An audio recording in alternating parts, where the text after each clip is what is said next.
తరపున కార్పొరేటర్ గా విజయం సాధించి మేయర్ అయిన గద్వాల విజయలక్ష్మి ఆ తర్వాత పార్టీ మారారు. కాంగ్రెస్ తీర్థం పుచ్చుకున్నారు. అప్పట్లో ఆమెపై తీవ్ర విమర్శలు కూడా వచ్చాయి. పాలక మండలి కౌన్సిల్ సమావేశాల నిర్వహణలోనూ హైదరాబాద్ పాలనలోనూ తన మార్కును గద్వాల్ విజయలక్ష్మి చూపించలేకపోయారనే విమర్శలు ఉన్నాయి. హైదరాబాద్ సమస్యలను క్షుణ్ణంగా చర్చించి పరిష్కారం చూపించిన పరిస్థితి లేదు.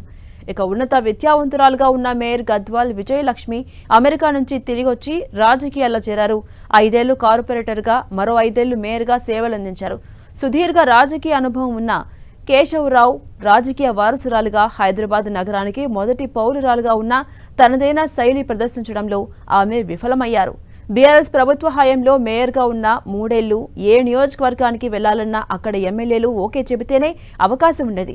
కాంగ్రెస్లో చేరిన తర్వాత మాత్రం కాస్త ఫ్రీడమ్ లభించింది. ఇక పాలక మండలి కౌన్సిల్ సమావేశాల నిర్వహణలో కూడా ఆమె తడబాటుకు లోనయ్యారు. అనేక సందర్భాల్లో కౌన్సిల్లో గందరగోళం నెలకొనడం, పలుమార్లు కౌన్సిల్ వాయిదా పడ్డం, పూర్తి స్థాయి చర్చ లేకుండానే బడ్జెట్ ఆమోదించినట్టుగా ప్రకటించడం లాంటివి కౌన్సిల్ పూర్తి స్థాయిలో పనిచేయలేదనడానికి నిదర్శనం. ఇక పలుమార్లు బీఆర్ఎస్, బీజేపీ సభ్యులు సభలో తీవ్ర నిరసనలు చేసి సభను గందరగోళానికి తీసుకొచ్చారు. అన్ని పార్టీలను సమన్వయం చేసుకుని సమస్యలపై చర్చించి సరైన నిర్ణయాలు తీసుకోవడంలో కౌన్సిల్ విఫలమైందని, కౌన్సిల్ను నడిపించడంలో మేయర్ గద్వాల్ విజయలక్ష్మి సరిగా వ్యవహరించలేదు అన్నది రాజకీయ విమర్శకుల మాట. ఇక కొంతమంది కార్పొరేటర్లు ప్రజలకు సేవ చేయడంలోనూ, అధికారుల నుంచి నిధులు తమ వార్డుల్లోకి తీసుకెళ్లడంలోనూ చాలా స్పష్టంగా పనిచేశారు.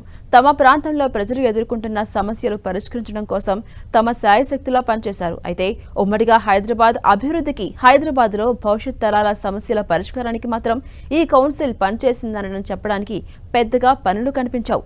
నగరానంతా ప్రభావితం చేసే ప్రయోజోపయోగ నిర్ణయాలు, వాటి అమలు 5 ఏళ్ల కాలంలో ఎంతంటే ప్రశ్నార్థకమే.